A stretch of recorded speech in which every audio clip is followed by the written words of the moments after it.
Hi, good evening. Welcome to Scotland at 7. That they have reached. You have the floor. Yeah. Good afternoon.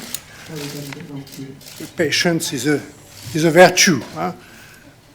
And I already said that the Brexit is a school of patience. So thank you very much. Mesdames, Messieurs. Ladies and gentlemen, I've kept you waiting a few extra minutes in terms of the time scheduled. That's because I wanted the legal text that's involved here should be published. It has actually been published by us, so it is available to you as of now. We have arrived at an agreement with the British government on an ordered withdrawal of the United Kingdom from the European Union, and also on the framework for our future relationship. This is the result of intensive work on the part of the two negotiating teams, and I'd like to thank them in person. Obviously the British team and our own team for their tenacity and professionalism. I'd also like to point to the results from a European side on the basis of permanent dialogue and real confidence that's been built over the last 3 years with the 27 member states, with the European Parliament. I can tell you, as you know, we really have built our positions together on our side and this new agreement. This agreement has been agreed between negotiators with President Juncker. This morning with Prime Minister Johnson, he concluded this, and he will present this later on at the European Council of the 27. I would also like to offer my personal thanks to him for his confidence over the last 3 years. I'd like to thank President Donald Tusk on the Council side and his whole team. That is who I wish to thank. This text should provide legal certainty in every area where Brexit, like any separation, creates uncertainty. And in particular, and first and foremost, for citizens, for European citizens in the United Kingdom and British citizens living in one of our member states. These citizens have always been and will remain our priority, that of member states, and I can also tell you that will be the case for the European Parliament. Uncertainty for those citizens has been going on for too long. Thanks to their agreement, their rights will at last be guaranteed on a sustainable basis. We also have certainty for a whole host of project leaders receiving funding from the EU budget in the 27 member states and in the United Kingdom. That is because, thanks to this agreement, financial commitments already undertaken between 28 will still be respected and honoured between 28. We also have certainty for all individuals and businesses affected by all the other issues involved in the separation. At the first press conference I gave 3 years ago, that the social, human, legal, economical, technical consequences would be numerous. So for all these various individuals and businesses concerned by all these other issues from now on, but there'll be more certainty. I'm thinking of Euratom, I'm thinking about protection of existing intellectual property rights, protection of geographical indications, protection of personal data. Lastly, this proposal also covers the transition period, which was requested by the British government and which will last until the end of 2020, so 14 months from now. And that may last 1 or 2 years further, subject to joint agreement between the United Kingdom and the European Union. The UK government has wanted to open one point in the withdrawal agreement, a key point: the question of the protocol on Ireland and Northern Ireland. Throughout these negotiations, the EU and the UK were fully committed to protect peace, to protect stability on the island of Ireland. We had to reconcile two objectives. First, include a legally operative solution in the withdrawal agreement that would avoid a hard border between Ireland and Northern Ireland, preserve the whole island economy, and protect the integrity of the single market. Secondly, a point extremely important to Prime Minister Johnson and the UK was that Northern Ireland remains in the UK's customs territory. Discussions over the past days have at times been difficult, but we have delivered, and we have delivered together. The solution that we found rests on four main elements. Number one, Northern Ireland will remain aligned to a limited set of EU rules, notably related to goods. This means that all applicable procedures on goods will take place at the points of entry into Northern Ireland and not across the island. For this purpose, UK authorities will be in charge of applying the Union's customs code in Northern Ireland. Number two, beyond applicable procedures, there is also the question of customs duties. Northern Ireland will remain in the UK's customs territory. It will therefore benefit from the UK's future trade policy. But Northern Ireland will also remain an entry point into our single market. So, what have we done to square this circle? UK authorities can apply UK tariffs on products coming from third country so long as those goods entering Northern Ireland are not at risk of entering our single market. However, for goods at risk of entering the single market, UK authorities will apply the EU's tariffs. Number three, this night and this morning also, we were working on the issue of VAT. It is an important subject to avoid distortion of competition within the single market for goods.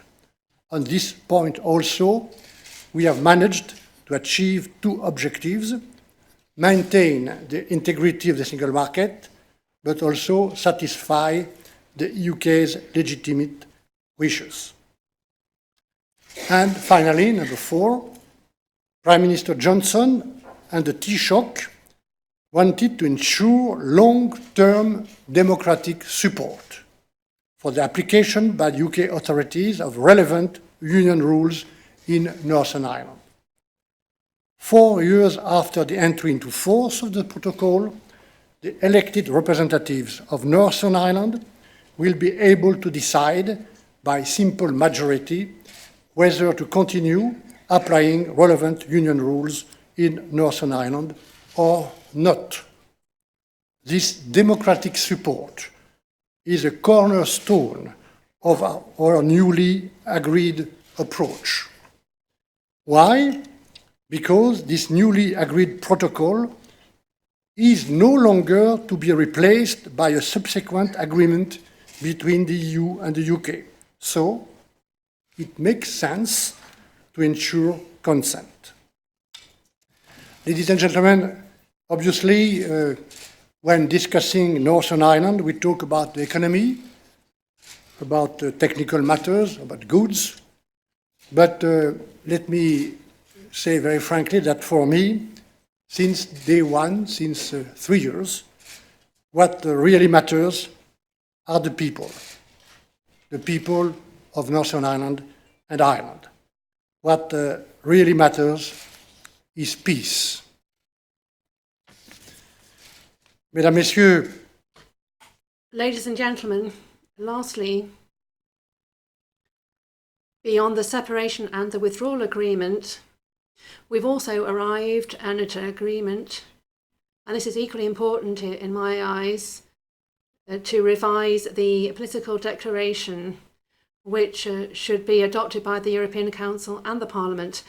This will be a quite precise framework for negotiations which will now open to rebuild a future ambitious partnership with the United Kingdom.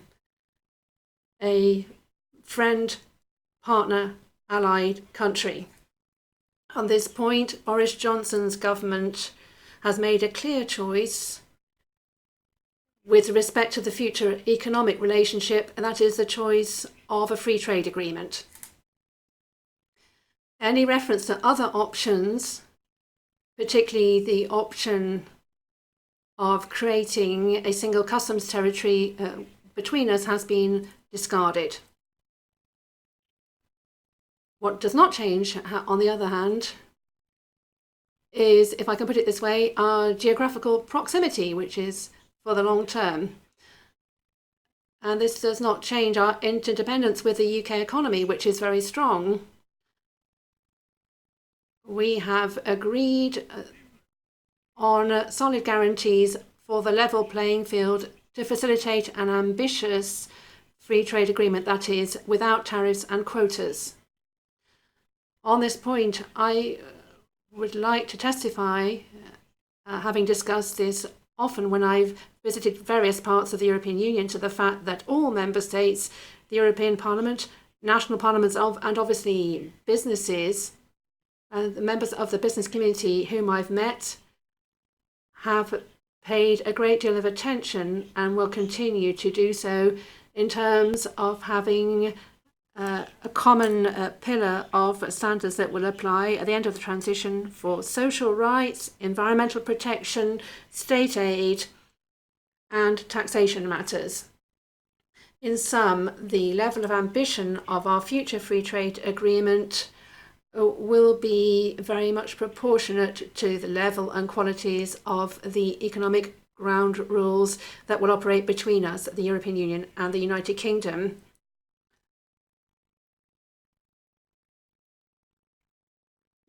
I've talked about the agreement that we've arrived at over these very intensive days and even nights of negotiation. The text of the agreement is now available, so I hope you enjoy reading it on the basis of the analysis that we'll set out later on with President Juncker to the European Council, which we have arrived at, is that together we have come up with a fair and reasonable result which corresponds to our principles.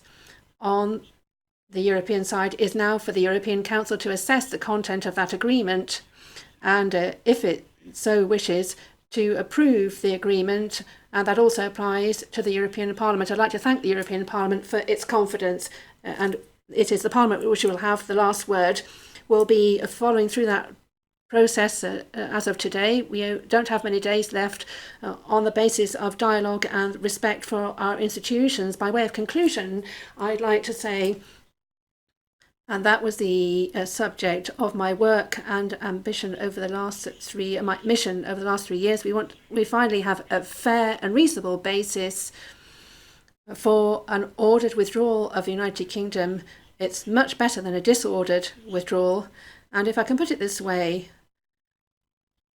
above all, we hope that as of the 1st of November, as soon as possible, we can. Back to Scotland at 7. I'm Gordon Ross, and with me to discuss today's Brexit happenings is Day Tucker, our, what shall we say, our rural affairs correspondent. Day, welcome back to Scotland at 7. So we're just listening there to Michel Barnier, yes, talking at some length about what has been agreed between the European Union and the UK government. And you and I have been sitting poring through these details ourselves this evening before coming on air. And I know that they have highlighted a couple of areas of the agreement that were causing you some concern earlier on. Yes, not just myself, obviously, but it's obviously causing concern to our MPs because they have raised the point that this new withdrawal agreement is a 500-page document, I believe. It is. And they're being given such a short time to peruse it and look through it, and then they're expected to vote on it in this very short period of time. Something that is going to affect the whole of the United Kingdom in a very dramatic fashion. Yeah. And it's just so irresponsible. And I did hear somebody say, I'm not quite sure who it was, but one of the MPs, or perhaps it was Joe Maugham, who said that any MP who voted on this would be acting extremely irresponsibly and probably just doing it as, a party whip has said you've got to vote this way or that way. So you feel that the MPs are going to be pressured by their leaders to vote politically rather than in the interests of the country? Yes. I also understand that Joe Maugham also today was quoted as saying that this Brexit agreement actually breaks some fundamental law, some fundamental British law. Now, I don't have the details of that. Do you recall what was said there? No. Because I understand that he was considering launching another legal challenge to the government on this Brexit deal and saying that it is breaking a UK law. And therefore couldn't stand. Basically, it can't be passed into law because of that. Because of that. The last I heard from Joe Maugham was that he was planning to start a crowdfunding. That's right. Yes, appeal. I think that was yesterday, wasn't it, that he started to this? try to fund this, to actually physically stop this Brexit deal from even being debated. Just stop it completely. But having read through what we have here, which is a good dozen pages of text, isn't it? Yeah. But what they have agreed to really is a revised protocol in Ireland and Northern Ireland and a revised political declaration on the framework for the future of the EU and UK's relationship. So it is Mrs May's original deal, but with the bad bits taken out, the bits that the British politicians couldn't agree about. Right. So the backstop has apparently gone. Yeah. Somebody's asked the question, has the backstop been removed? Does it still exist? It says here, and I'll quote, that the revised protocol is no longer an insurance policy that applies unless and until the UK conclude a subsequent agreement that replaces it in part or in full. It's a fully legally operative solution. That's the first time I've heard them say this. Right. So this is something which has replaced the backstop. The backstop does appear to have disappeared. Sorry, for a poor choice of words. Obviously, the terms of future trading relationship between the EU and the UK, in terms of their shared ambition to have a zero customs duties and quotas between the two parties. This is their ambition, but it will have a bearing on the practical application of this new protocol. So both sides have declared that their future arrangement is going to be based on zero tariffs. In other words, not charging taxes on each other's goods.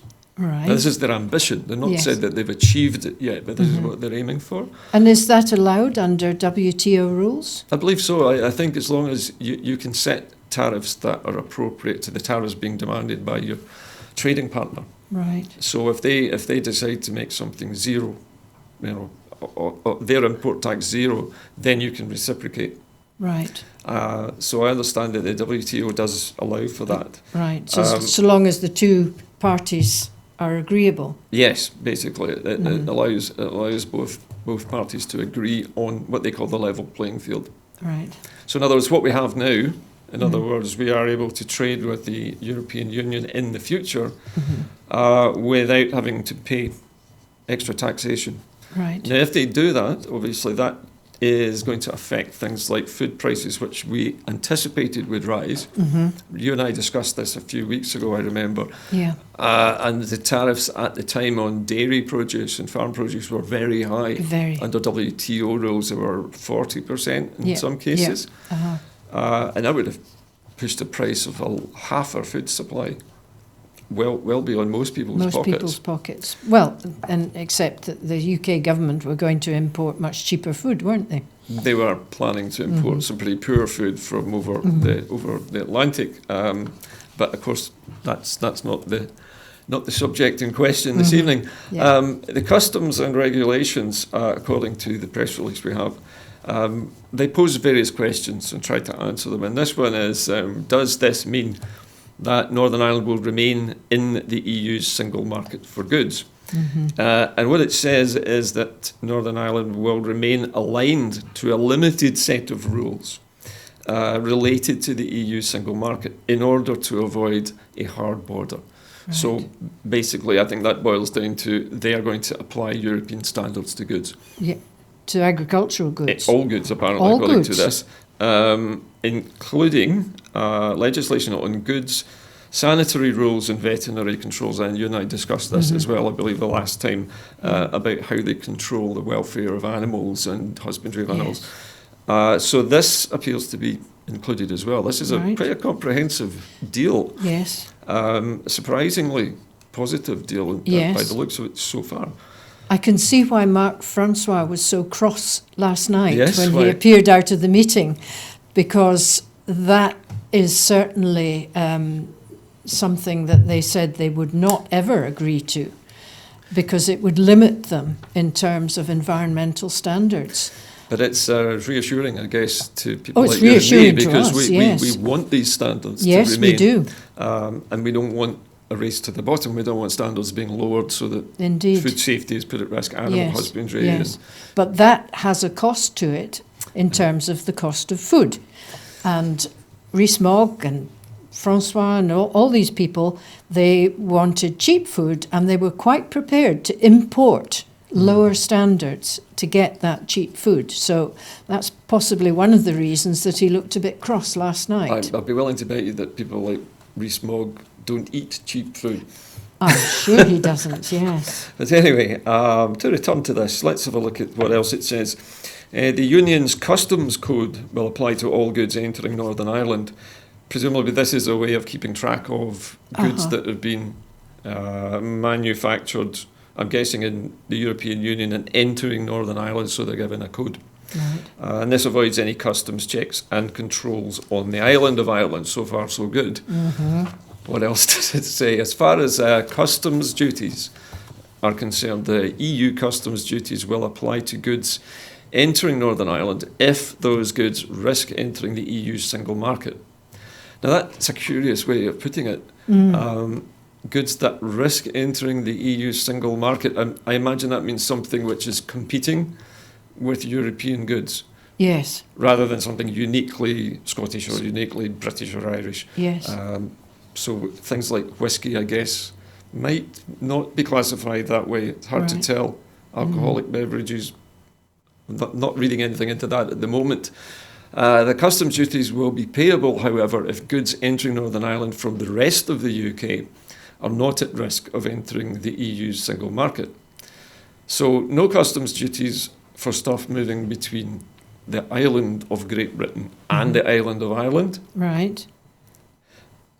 So a joint committee will establish by the end of the transition period the criteria for the above risk assessment. So they're going to have a look at what they feel, what goods and products might end up in competition with the EU, and decide what those might be.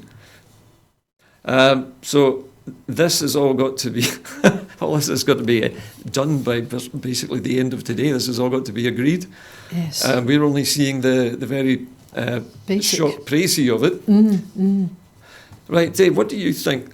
Do you think that what we've heard so far will give adequate protection for Irish farmers? Will it provide the kind of peace of mind that they're looking for? Yes, in the short term. Yes, because things shouldn't be changing that much. They'll still have a market in the EU. Yeah. Or will they? Well,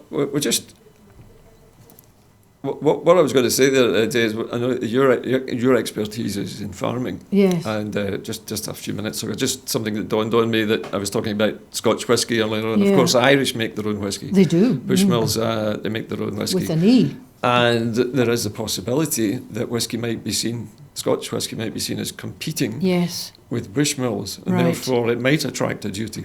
Right. And Scotch lamb might be seen as competing with Irish lamb. Or Indeed. So, our beef, Scotch beef with Irish beef. yeah. So, well, as we know at the moment, Irish whisky can enter Southern Ireland at the moment. Yes, right. But Bushmills, if I remember correctly, is a Northern Irish manufacturer, Yes. distiller. Uh-huh. And Scotch could be at disadvantage in this case. Yes. I mean, it's a bit iffy. Very it's iffy. A bit vague, I think. Now, it also goes on to look at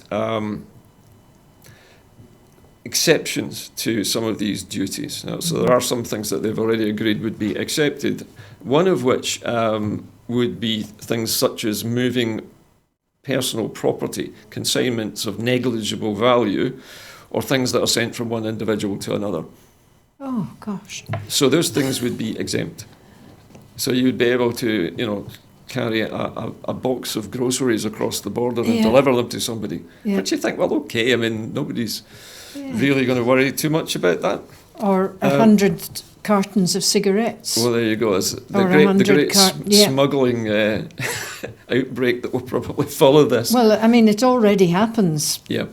So it's a smuggler's charter for doing more, And isn't it's a it? very, very long snaking border across hundreds of country roads, isn't it?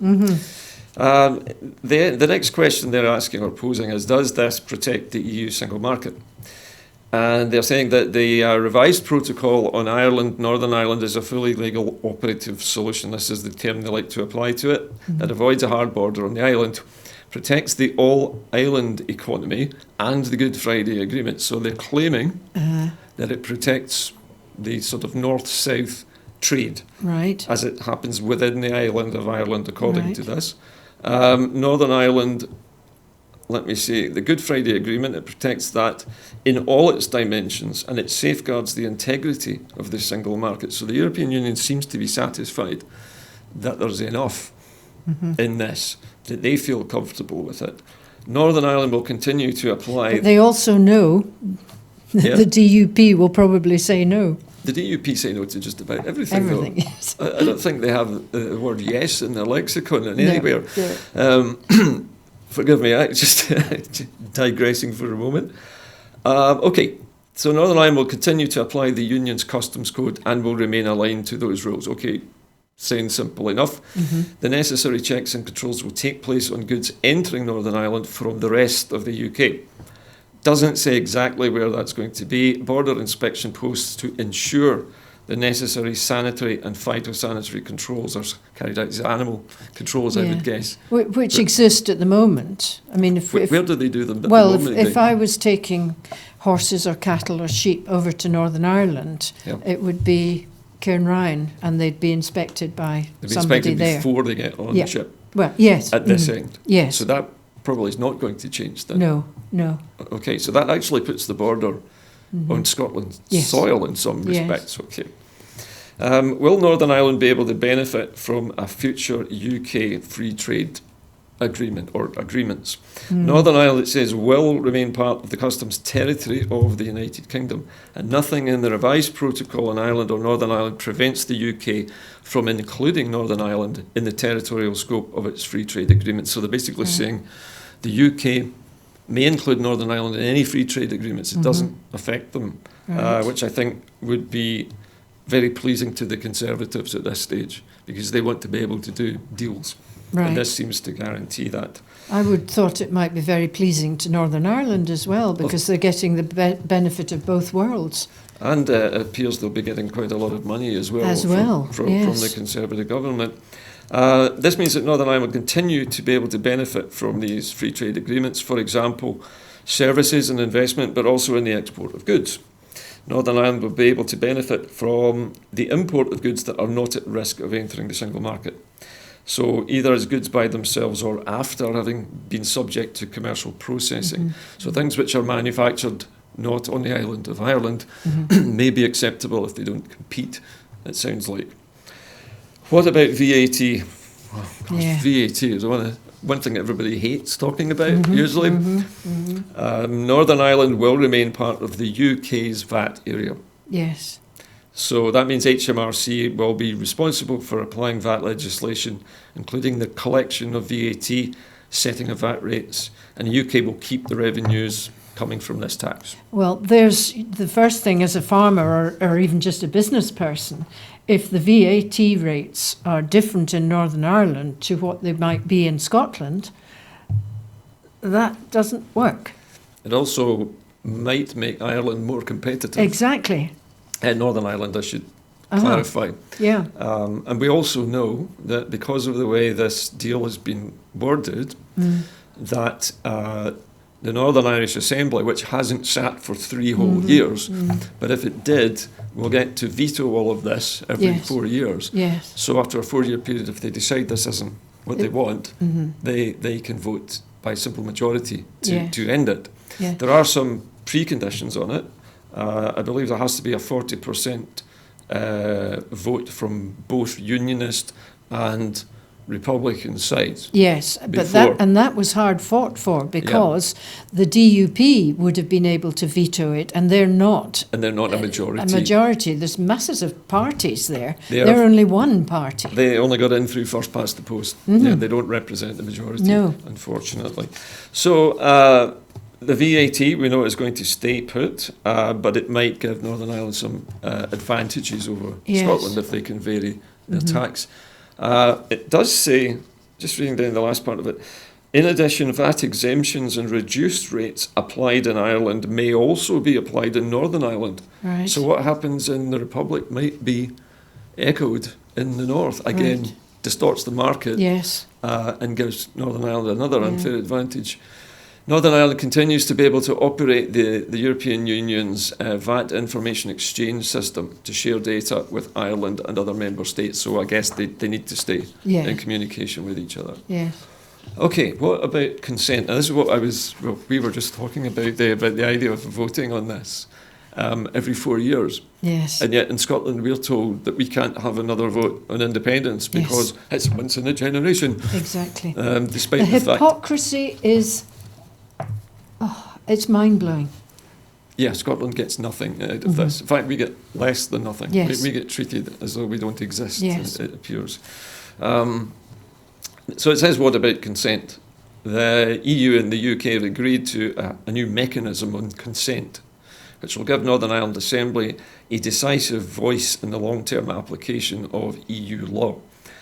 Based on intense discussions between Ireland and the UK. The Commission has been in constant and close contact with the Irish government on this point. So obviously the South in Dublin, they're worried that there needs to be consent from the North. From they need the to. North. These people are obviously, it's their territory that's being fought over by both the UK and the EU. And they have up until now not had much of a say in it. Yeah. And I guess they do deserve to have a say in it, Yeah. but it does create this unfairness. Yes. Where But things are changing, You think so? and the move towards a united Ireland is happening slowly, What was but it's happening. There was a poll conducted recently in Ireland. Can you remember what was the result? Well, it was pro reunification. Yes, yes, it was, and there's no doubt about it. Things are changing, and people are changing. Yeah, I think the information I saw was 51% Right. of So people it's- in Northern Ireland were actually now in favour of Yeah. reunification. So it's kind of in parallel with what's happening in Scotland. That people are changing their minds. They are, it seems, yes. And Brexit has probably spurred that on, ironically. I suppose it has. This consent mechanism concerns the substantive issues of regulation, regulatory alignment on goods and customs, the single electricity market, as well as VAT and state aid. Now, the single electricity market is something which is vital to Scotland as a gigantic Yes. renewable energy producer. Yes. And yet we have no control in this document at all No. over what happens with No. it. No. We might want to supply electricity to Ireland Mm-hmm. or import it. And as far as I remember from several months ago when I was investigating this, there are interconnectors There are. planned between Ireland, Scotland, Iceland, the Faroe Islands and Denmark, I believe. Yes. All these interconnections Yes. to bring renewable energy from all these remote island nations Yes. together in Yes. one big network. And this again is going to be Yes. somehow affected by this. And Nobody knows Ireland has already got funding from the EU to take an interconnector round direct to Europe, Around the top of Scotland. around the top of Scotland. Yeah. I mean, you know, It beggars belief, and yet why we are we can't not get voting for independence? why we can't get the funding to do the same. Yes. There is one interconnector planned from Peterhead, Is there? and I believe it's still going ahead. But doesn't it? Another one was moved south of the border recently Right. by whoever was the consortium in charge of it, moved it to Northumberland or Hull or Right. somewhere. Right.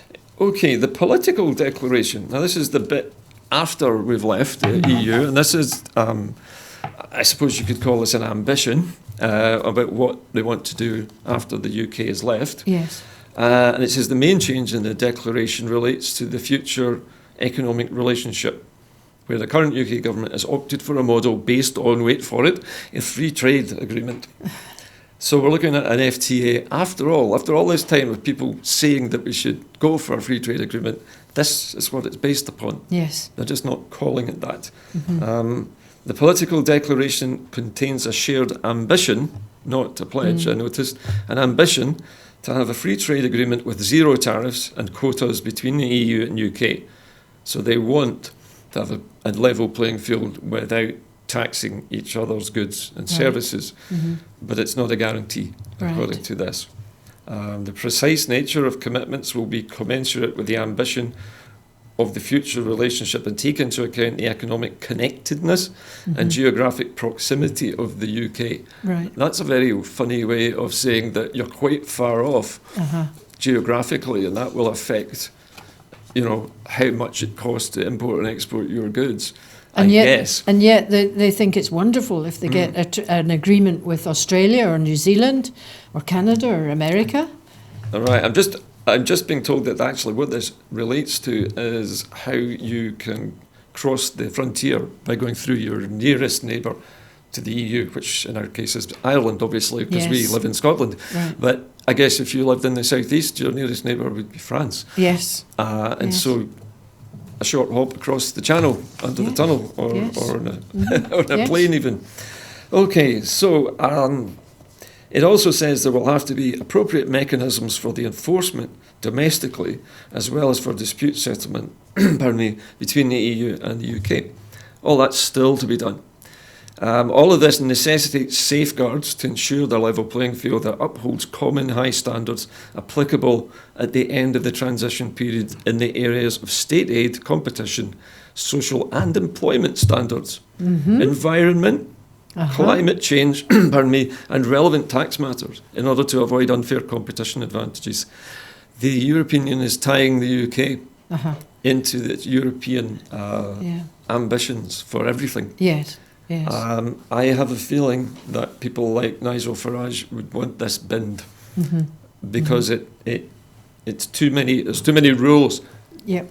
Yep. He's actually, I think, surprised everybody today, Nigel Farage, by asking or saying that he would come down in favour of an extension to the Brexit period and then a general election to decide it. Wow. Which is a big rollback from his previous position, Yes, like yeah. Boris's, of rather be dead than take a bad deal or delay things again. So the next phase of this what's is going on in his brain? not very much, probably. He's maybe just calculated how much he's made on the currency markets with the recent steep rise in sterling Right. on the back of this news today, allegedly. Sorry. Well, I went to the post office to get money because I'm going to France on Sunday, and it wasn't very much. It was. I thought I was going to get £1.12. €1.12. €1.12.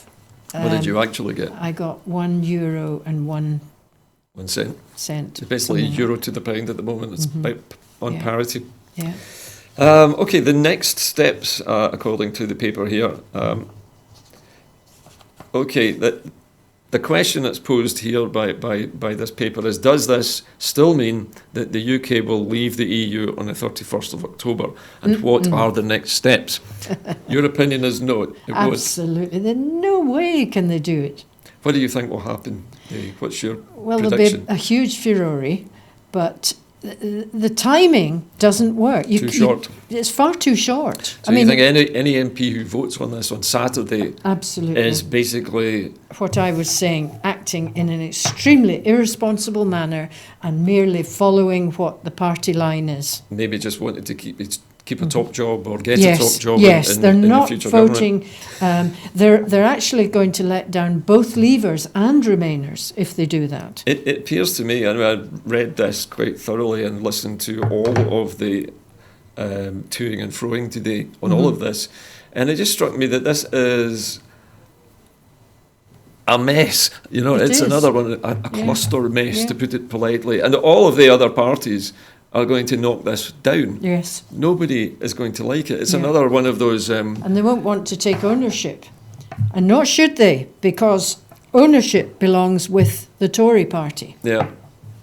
What about the ERG, the so-called European Research Group? Yeah. These are the hard-right Brexiteers who want out, and as not Boris Johnson, as Nigel Farage was saying, a clean break he wants. And I was reading Paul Kavanagh's column in The National last week when he characterised a clean break for the UK as like having both legs broken at the same time. At the same time, that's very good.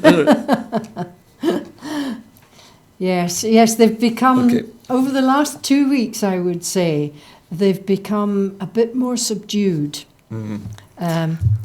Apart from the odd Egypt, like Francois, who's said outrageous things, but they seem to fall into two camps. The ones that can see that things aren't going their way, so they become even more outrageous and say even more wicked things. And the other lot, like Rees-Mogg, who stays very cool and calm, but you can see him shrinking into the background. He disappears into the woodwork. Like Simpson into the Well, hedge. speaking of disappearing into woodwork, we do have we have a clip now actually of Boris Johnson, I believe, coming up now, so we should be able to hear what the Prime Minister has had to say. See you. Good to see the Prime Minister, my friend Boris Johnson. We have a deal. And this deal means that there is no need for any kind of prolongation. This is a fair, a balanced agreement. It is testament to our commitment to finding solutions. It provides certainty where Brexit creates uncertainty. It protects the rights of our citizens, and it protects peace and stability on the island of Ireland. There will be no border on the island of Ireland, and the single market will be protected. The deal is not about us. The deal is about people and peace. And I look forward to continue my conversations with Boris, because we'll start the negotiations on the future relations immediately after the deal will have been approved. We'll start our debates on the 1st of November without interruption. Tonight, together with Michel Barnier, I will explain the deal to the heads of state and government. And of course, it is for both our parliaments to have the final say. It's not only Westminster having to approve the deal being in fact the treaty. It's also up to the European Parliament to do the same. So thank you, Boris, for, I have to say, excellent relations we had throughout the last weeks. Thank you very much. Well, thank you, Jean-Claude. And can I pay a particular tribute to you, Jean-Claude, and also, of course, to Michel Barnier and all your team, Michel, in the negotiating team in the Commission. And I do think that this deal represents a very good deal, both for the EU and for the UK. And it's a reasonable, fair outcome, and reflects the large amount of work that's been undertaken by both sides. And I agree very much, Jean-Claude, with what you said about protecting the peace process in the island of Ireland and in Northern Ireland. And of course, for us in the UK, it means that we can deliver a real Brexit that achieves our objectives. And it means that the UK leaves whole and entire on October the 31st, and it means that Northern Ireland and every other part of the UK can take part not just in free trade deals, offering our tariffs, exporting our goods around the world, but it also means that we can take together as a single, united kingdom, decisions about our future, about our laws, our borders, our money, and how we want to run the UK. And those decisions will be taken in the UK by elected representatives of the people of the UK. And I hope very much now, speaking of elected representatives, that my fellow MPs in Westminster do now come together to get Brexit done, to get this excellent deal over the line, and to deliver Brexit without any more delay, so that we can focus on the priorities of the British people, improving our health service, investing in 20,000 more police, lifting up the living wage, and many, many other things. And Jean-Claude, I just want to conclude by agreeing wholeheartedly with your final point. Now is the moment for us to get Brexit done, and then together to work on building our future partnership, which I think can be incredibly positive, both for the UK and for the EU. And I just remind you what I always say, that we are a quintessential European country, solid European friends, neighbours, and supporters. And we look forward to working with you in building that partnership in the weeks and months to come. Thank you all very much.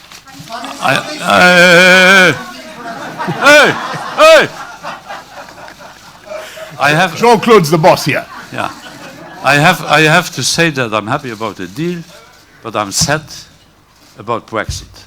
Have a good time. Thank you. Thank you.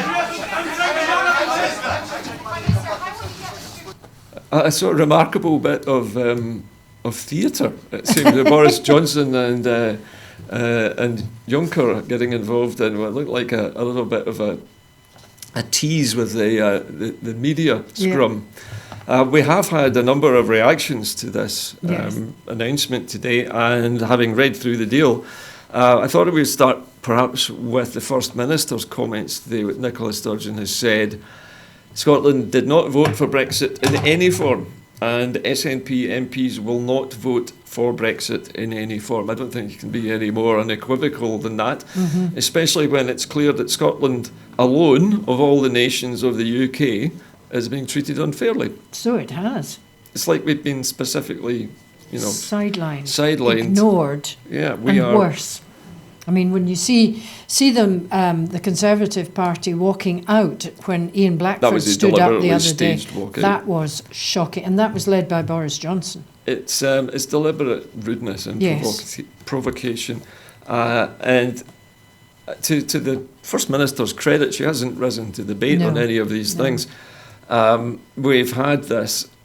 Actually, when I said it's an unequivocal statement, actually it's not, because what she's saying is that her MPs will not vote for Brexit in any form, but it doesn't say whether they're going to vote against it, or abstain on it, or what. Well, I suppose it'll depend on the numbers, if they've maybe got an idea of what the numbers are. So they may be keeping that back just now because it makes it difficult for Boris to plan strategically and get strategic allies on his side. I think a lot of the other parties have said that they are not going to show their hand. I'm being told that it's most likely that the SNP will vote against it.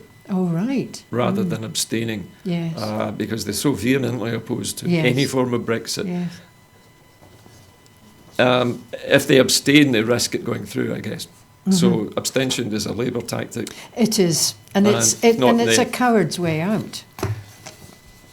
The Labour Party actually is the next party member to come out. The next party leader to come out and make a statement. And Jeremy Corbyn has said that he would not back a deal which he said was even worse than the agreement secured by Johnson's predecessor, Theresa May. Yeah.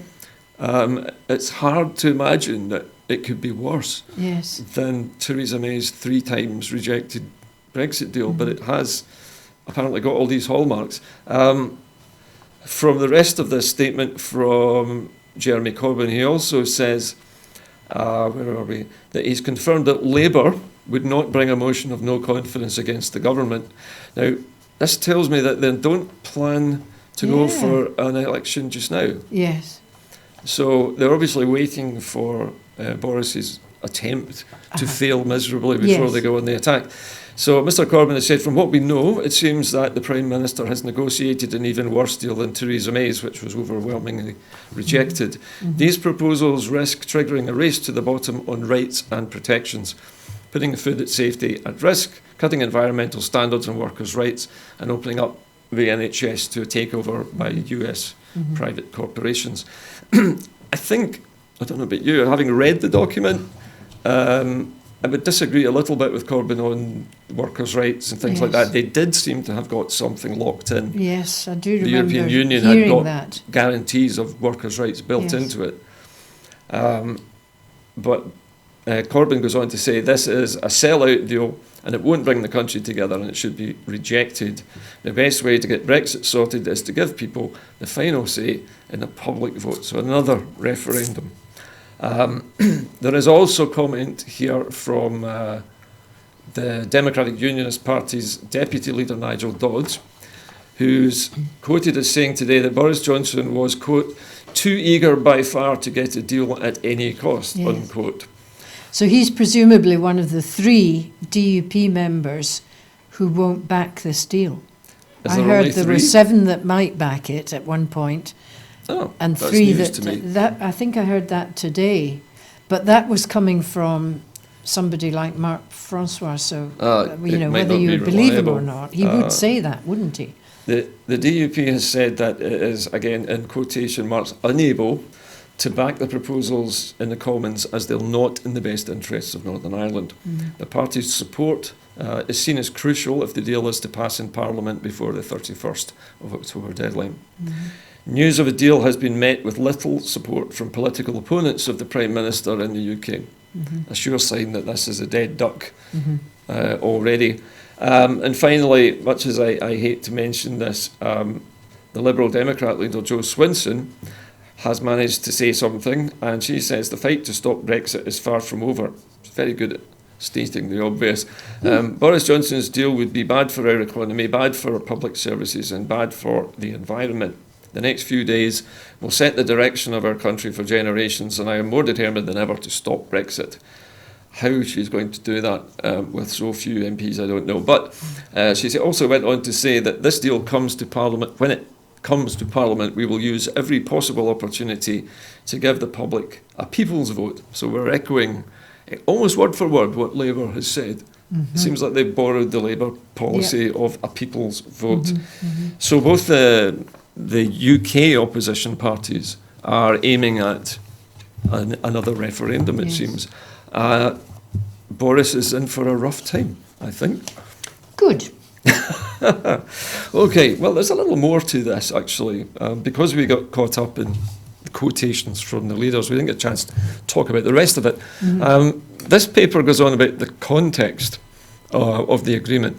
I guess that means the political backdrop to it. Yes. The Prime Minister has been clear that he will not re-present to Parliament for approval the withdrawal agreement concluded by Theresa May. Well, I think we all know that there are some elements of Theresa May's deal in this. Yes. But the contentious bits, the parts that the MPs wanted rid of, that would mainly be the so-called backstop. That has been removed.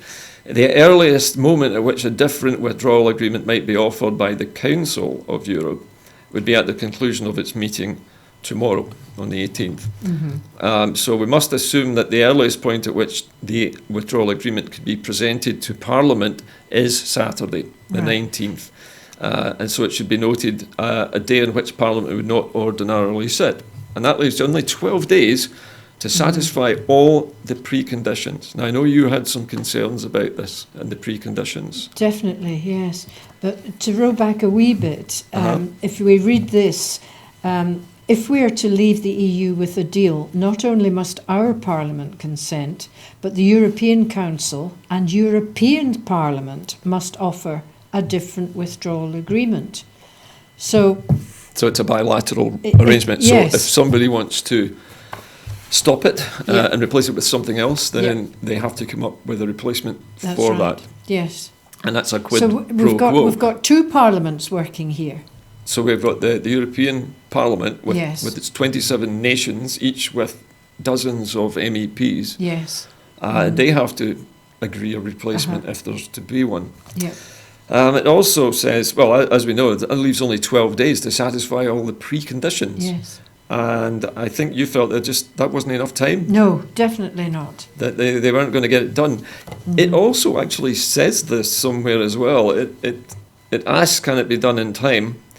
But it also goes on to say that where are we? There's a little piece of it which actually says that at the point where it's formalised, it means that we are actually technically leaving without a deal agreed because the preconditions haven't been met. That's right. By the time Parliament votes.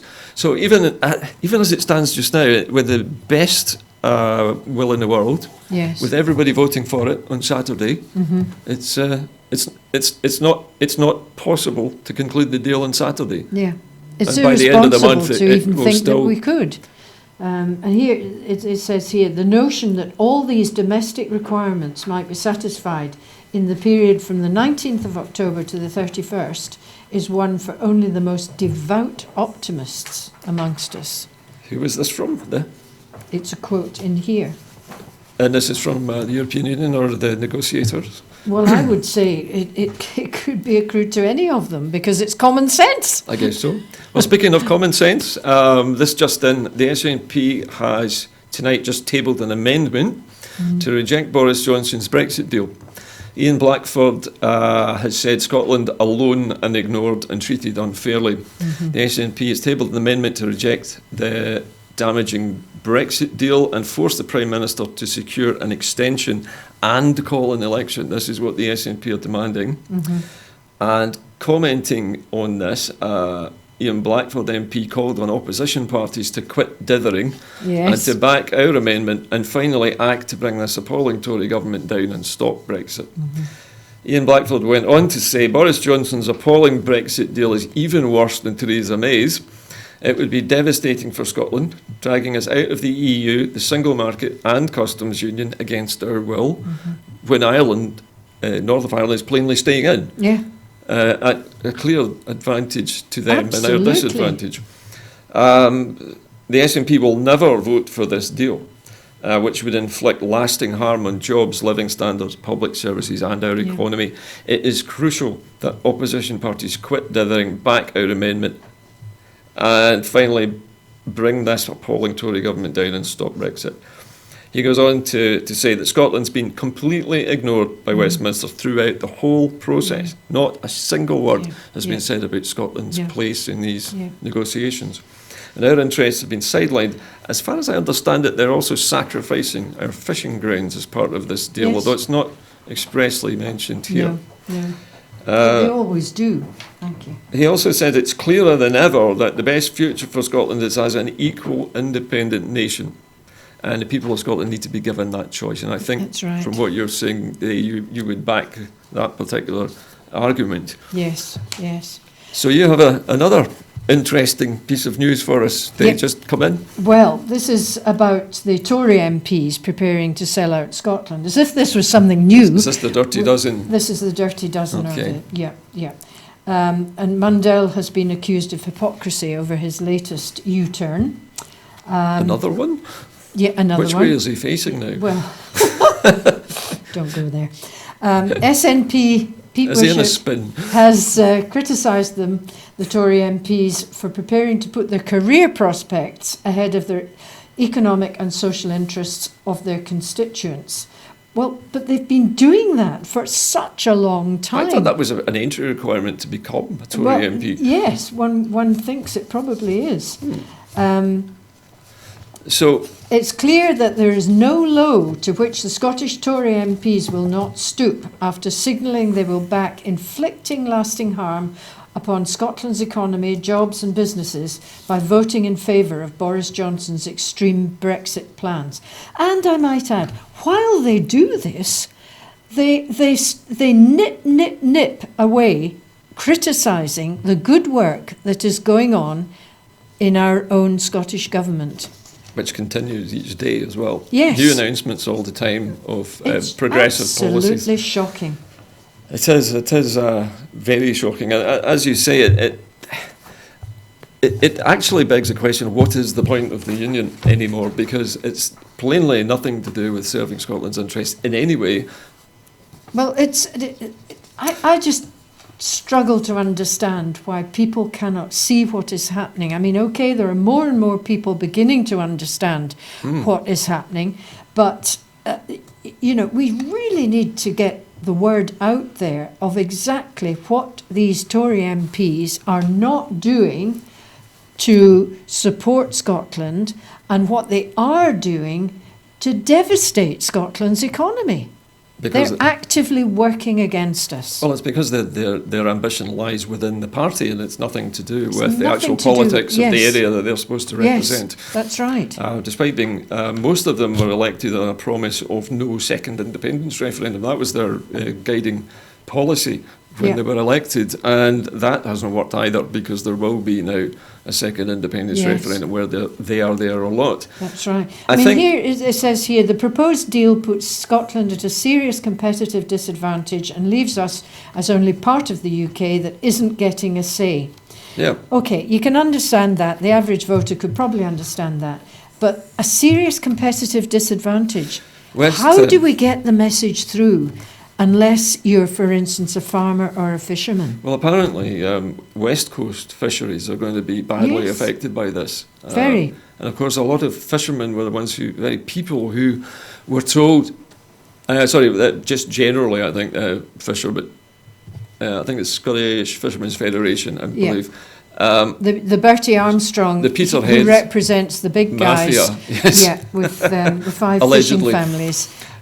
So they are now actually going to pay the price for their stupidity. Yeah, Um, and ironically, Jimmy Buchan, he's the chair of the whole of the fisheries, including the West Coast, Yeah. and he has to be very careful what he says, but basically, he's supporting what the other guy is saying, and he's Which a is- big East Coast fisherman with pelagic fishing. so he can fish long distances from shore. Yes, he's Wait, one of the big families, the big And Buchan he's families. complaining that there might be a no-deal Brexit. Is Yes, I mean, it's just mind-blowing.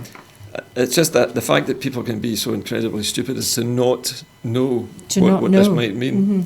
Well, I think we're pretty much run out of time tonight with a very packed programme, but I'd like to finish with something which you pointed out to me before we went on air, which is just a little bit about the preconditions imposed by both the United Kingdom and European law to the completion of a deal. And the simple reality, according to this, is that there is not time No. prior to the 31st to meet them, and therefore we will be leaving without a deal anyway. Yes. It's a foregone conclusion Yes. if this passes or not. All the rest is just talk. It's ridiculous. Propaganda. Listen, I know we could probably talk for hours about this Yes. and moan on about it all night, but unfortunately we've run out of time. So thank you again, Dave, for your pleasure. contribution to tonight's debate. As you know, Scotland at 7 needs your help to keep running, and we need more supporters for Broadcasting Scotland. Making television programmes, as I've said many times before, is an expensive business. And we rely on you, the viewer, to join us and to become a supporter of Broadcasting Scotland. So if you do wish to do so and you want to contribute £5 a month, the details of how to do that are appearing on your screen just now. In the meantime, from all of us here at Scotland at 7 and at Broadcasting Scotland, a very good night to you.